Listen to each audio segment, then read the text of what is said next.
Let me tell you something strange about people who don't answer unexpected calls. We live in a world that celebrates instant availability, where silence is mistaken for rudeness and delay feels like rejection. Maybe you're one of them. Someone whose phone rings and your body tenses before your mind decides. And maybe no one has ever explained to you why that hesitation isn't coldness, but something far more complex. If you want to understand what you feel without labels and find words to explain yourself without justifying, stay here. This isn't about diagnosing your behavior or fixing what isn't broken. Here, we translate psychology into relief, not pathology. We speak about the invisible architecture of people who need a breath before they speak, who protect their inner world like a sanctuary, who understand that not every ring deserves an immediate answer. Because sometimes the bravest thing you can do is let it go to voicemail. This is about recognizing what the world calls avoidance, but might actually be preservation. It's about the quiet intelligence of knowing that your attention is not a public resource, that your voice belongs to you first. If you've ever felt guilty for not picking up, for needing time to prepare, for choosing when you let the world in, this is for you. Subscribe if you want to understand the psychology behind what you've always felt but never had the language to defend. Because here, we don't call it antisocial, we call it self-aware. And maybe that difference is everything. The world calls this unavailability. It frames it as disconnection, as a failure to participate in the constant exchange that modern life demands. But what if it's the opposite? What if not answering unexpected calls is actually a quiet form of self-control, a boundary so subtle most people don't recognize it as strength? Consider this. In a culture that equates responsiveness with respect, choosing silence becomes an act of psychological sovereignty. It's not about rejecting connection. It's about refusing to let connection happen on someone else's terms, at someone else's moment. People who don't answer unexpected calls often possess something rare, an internal locus of control. Their sense of worth doesn't depend on immediate availability. They understand that true presence requires preparation, that quality attention cannot be summoned like a reflex. This behavior reveals a form of emotional maturity that our hyper-connected world rarely acknowledges. It's the ability to distinguish between urgency and emergency, between someone else's impulse and your own readiness. When you let a call go unanswered, you're not avoiding the person. You're honoring the version of yourself that needs to show up for them. You're recognizing that half present is sometimes worse than absent, that a distracted hello can feel more distant than considered silence. There's also a deeper intelligence at work here, energetic protection. People who screen their calls intuitively understand that every interaction carries weight. The conversation isn't just an exchange of words, but an exchange of presence. They're not being precious or difficult. They're being honest about their capacity. In a world that treats attention as infinite, they've recognized it as finite, and that recognition isn't weakness. It's perhaps the most realistic thing about them. We live in a culture that rewards the opposite, where accessibility has become a virtue and immediate response is confused with genuine care. Presence has become performance, and silence feels like absence, even when that silence is actually where the real listening happens. But maybe the real noise is having to answer before you're ready, to perform availability when your soul is still gathering itself. Social media taught us that to exist is to be seen, to be valued, is to be reachable. The dopamine architecture of modern communication creates an expectation of instant reciprocity. You message, I respond, the loop closes, we both feel validated. But this cycle has a cost. It trains us to treat our attention like a public utility, always on, always available, always at someone else's disposal. For people who don't answer unexpected calls, this feels like a violation of something sacred, the right to choose your moments of connection. There's a psychological phenomenon called social fatigue, where the constant demand to engage depletes your capacity for authentic interaction.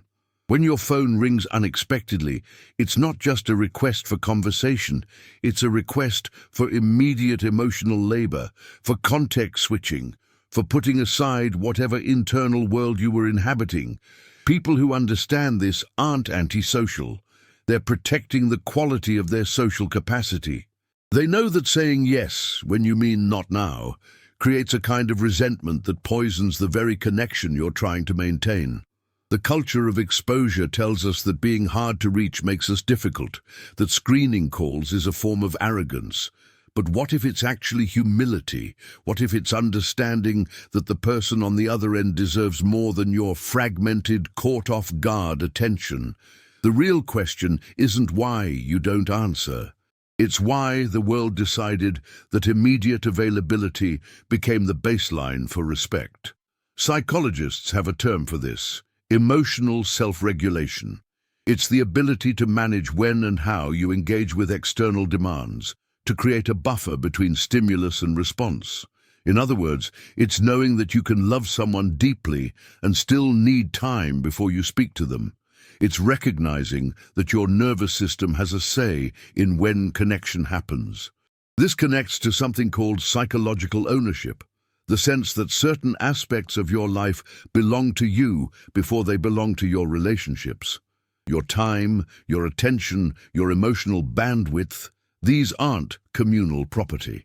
When you don't answer an unexpected call, you're exercising a form of agency that our culture struggles to understand. You're saying, my internal state matters, my readiness matters. The quality of my presence matters more than the speed of my response. There's also neuroscience at play here. Unexpected calls trigger a mild stress response in many people, a spike in cortisol, an activation of the fight-or-flight system. For some, this is barely noticeable.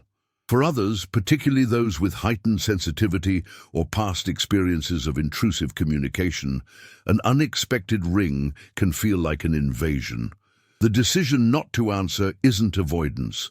It's your nervous system advocating for itself, saying, I need a moment to be ready for this. The beautiful paradox is that this behavior often leads to better relationships, not worse ones.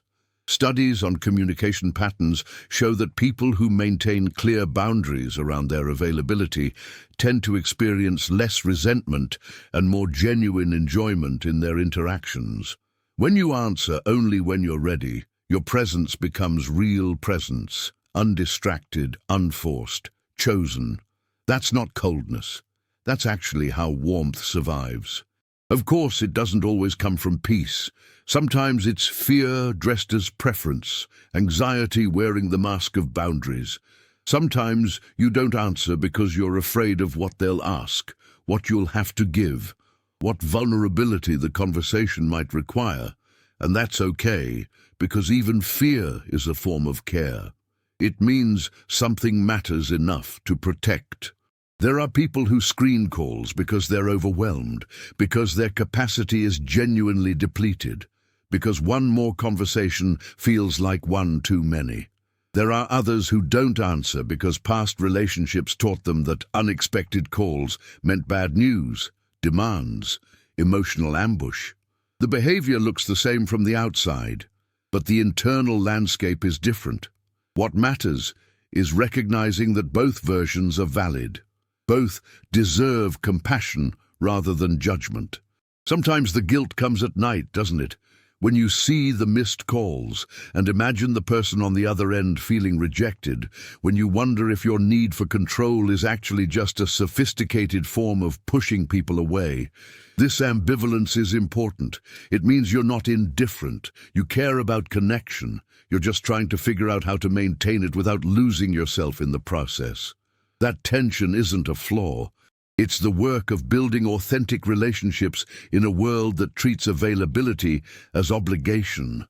The honest truth is that this behavior can be both self-protection and self-imprisonment. It becomes a problem when the screening turns into total withdrawal, when the boundary becomes a wall, When you realize you're not choosing your moments of connection, you're avoiding connection altogether. The difference is subtle but crucial.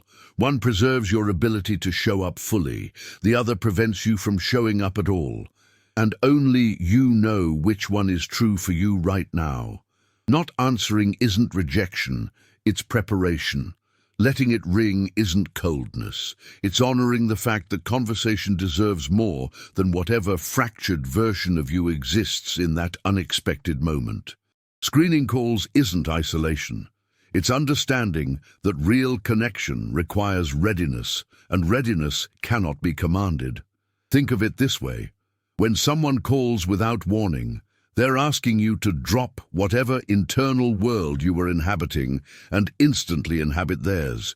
They're asking you to shift contexts, to become available not just physically, but emotionally, to meet them where they are without regard for where you are. For some people, this feels natural, effortless. For others, it feels like a small violence, a disruption of the careful equilibrium they've built within themselves. There's something almost sacred about choosing your moments of opening, like a flower that blooms only when the conditions are right, not because someone demands to see its petals. Your voice, your presence, your attention, these aren't trivial things. They're offerings. And offerings given under pressure lose their grace, become obligations, transactions, performances of connection rather than connection itself. What the world calls being difficult, you might call being deliberate. What others label as high maintenance, you experience as simple honesty. I cannot give you my best self right now, so I will give you nothing until I can give you something real. That's not selfishness. That's respect for both of you, respect for the person who deserves your full presence, and respect for yourself, who deserves the dignity of showing up whole. There's a person I know who tried for years to be the one who always answered, who believed that love meant immediate availability, that friendship required constant accessibility. They trained themselves to override the instinct to let it ring, to ignore the small contraction in their chest when an unexpected name appeared on the screen. And slowly, imperceptibly, they began to resent the very people they loved most. Not because those people were demanding, but because the demand felt like it was coming from within, from their own inability to say, "Not now." When they finally gave themselves permission to not answer, something shifted. The relationships didn't end, they deepened, because the conversations they did have became chosen, became moments of genuine presence rather than obligatory performance. The people who truly mattered understood. And the ones who didn't understand, that revealed something important too. Research on communication patterns shows that people who maintain autonomy over their availability report higher relationship satisfaction and lower rates of emotional burnout. But the studies can't capture the most beautiful part, the moment when you realize that real intimacy doesn't require constant access. That the people who love you can hold space for your absence without interpreting it as abandonment. That you can be deeply connected to someone and still need the phone to stop ringing. It's not about closing off. It's about opening on your own terms. It's discovering that the quality of your hello matters more than the speed of it. That sometimes the most loving thing you can do is wait until you can mean it fully. You can explain it gently if you need to. You can say, "I don't always answer unexpected calls, and it's not personal. It's how I take care of my capacity to be present when I do answer."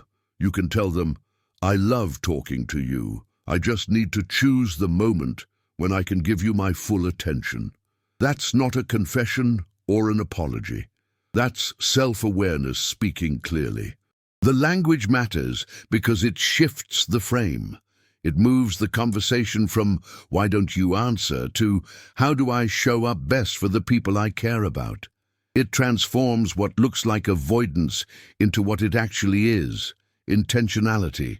You're not rejecting connection. You're curating the conditions under which connection can be real. Some people will understand immediately. They'll recognize themselves in your words, will feel relief that someone finally said it out loud. Others might struggle with it, might feel hurt or confused, might interpret your boundary as a reflection of their worth rather than a reflection of your needs. That's where the work lives, in holding your boundary gently but firmly, in understanding that you can care deeply about someone's feelings without making them responsible for your nervous system. There's a difference between being unavailable and being inaccessible. Unavailable means you're present in other ways, through texts you've thought about, through planned calls that feel like events rather than interruptions, through the quality of attention you bring when you do engage. Inaccessible means you've disappeared entirely. The goal isn't to become unreachable, it's to become reachable on terms that honor both your inner world and your commitment to connection. Not every ring demands an answer. Not every call is an emergency disguised as casualness. Sometimes the most honest thing you can do is let it go to voicemail and call back when you're ready, when you've gathered yourself, when you can meet them with presence instead of panic, when your hello means more than just, I picked up. There's wisdom in the pause, in the space between their need to reach you and your readiness to be reached. That space isn't emptiness. It's where you remember who you are outside of your availability to others. It's where you practice the radical act of believing that your internal state matters, that you're allowed to be unavailable and still be loving, still be reliable, still be worthy of connection. Not every absence is emptiness. Sometimes it's where the soul learns to breathe again, where the self that gets depleted by constant engagement finds its way back to wholeness. And maybe not answering unexpected calls isn't escape. It's the way you've learned to stay present for the conversations that matter by not scattering yourself across every moment someone else decides they need you. What part of you has the world never understood, but that in silence you learned to respect? What boundary have you been afraid to name because you thought it made you difficult, when really it just makes you honest? If this gave you words to understand what you've always felt, subscribe. Here we speak about what the world never named, but you've always known. That sometimes the deepest form of connection is knowing when not to answer, so that when you do, it means something real. There's a particular kind of loneliness that comes with this, not the loneliness of being alone, but the loneliness of being misunderstood. When people assume your silence means you don't care, when they mistake your need for preparation as a lack of spontaneity, when they confuse your boundaries with barriers, you find yourself caught between two aches. The ache of disappointing others, and the ache of betraying yourself by answering when you're not ready. This is where the internal dialogue becomes exhausting. You see their name on the screen, and a whole narrative unfolds in seconds.